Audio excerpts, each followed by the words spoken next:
heading back to school today. What can they expect weather-wise? Good idea to have the umbrellas on standby for the next several hours. Here's the line of thunderstorms approaching right now. We've actually seen a brief intensification in some of these radar returns as they work their way through the Hudson River Valley, and will soon work their way into the Berkshires and parts of western Connecticut. So we'll be tracking these on First Alert Live radar. Of course, we gave you the first alert all week long that things would be a bit wet this morning. So far, all of the shower activity is still to our west, but that will not last much longer. In fact, First Alert Futurecast shows that by about 9 and 10 o'clock, we have this line of storms working its way in. Good news here is we're not expecting severe weather. And since this is pretty quick moving, not much of a flood risk either, but we still stay a bit unsettled through about lunchtime.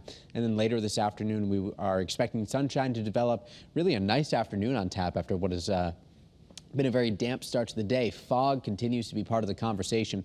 2 miles of visibility in New Haven, 1 mile in Groton, a half mile in Waterbury, 0 miles in Chester right now, 5.5 miles in Tolland, 3.25 miles in Putnam. Here's a live look on our iCam in Torrington as the fog is settling back in. Here's a live look on our iCam in Stores overlooking the Yukon campus. Tough to make out there given the fog, which has been dense at times this morning. But by lunchtime, improvements ongoing. We will scour out the fog, and later this afternoon, as sunshine develops, a bit of a lag for the cooler air to work its way in. So we actually get to see some sunshine develop, and temperatures will top out in the 80s. Tonight, a blue supermoon. It's the second full moon of the month of August.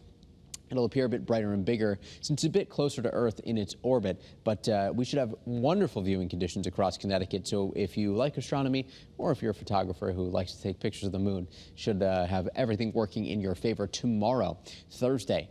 Yukon football kicks off versus NC State, of course, at Rentschler Field in East Hartford. Temperatures in the 70s as the game begins under sunny skies, and we will slowly watch things fall into the 60s by the time the game wraps up. And for driving home, should be a pretty easygoing forecast overall. Pretty quiet conditions across Connecticut. We have Tropical Depression 11. We have Hurricane Franklin and Hurricane Idalia. Idalia strengthened into a Category 4 hurricane as it approached Florida. The latest update from the National Hurricane Center, though, actually showing it back to Category 3 status. But the status at this point doesn't quite matter. The impacts are already being felt. Outer rain bands bringing severe weather to parts of Florida, Georgia, and the Carolinas, with storm surge, flooding, extreme wind, and heavy rain along the Florida coastline.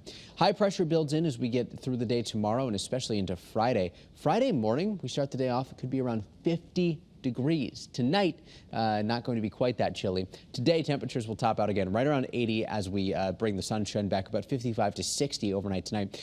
Certainly a bit more comfortable than where we've been over the last several nights, too, not nearly as humid. By the time we get to Friday afternoon under sunny skies, we go from 50 in the morning to around 80. And then Saturday, 85 inland, 82 at the shoreline. And by Sunday, we start to warm things up. But you'll notice that for Labor Day weekend, mostly sunny skies, if not full sunshine, expected the entire holiday. So really the only risk for rain here on the First Alert 7-day is what comes through today before things get a bit breezier and drier this afternoon. We did not see any 90-degree days rather in the month of August for the Hartford area, but that could change as we begin September. Labor Day Monday, we're forecasting a high of 90 inland, 86 at the shoreline, 91 Tuesday, 87 at the shore, and becoming just a bit more humid as we get closer to the middle of next week. So certainly a lot to look forward to in this First Alert 7-day. Just a few more hours of rainy and not so nice conditions before the sunshine returns. Nicole? All right.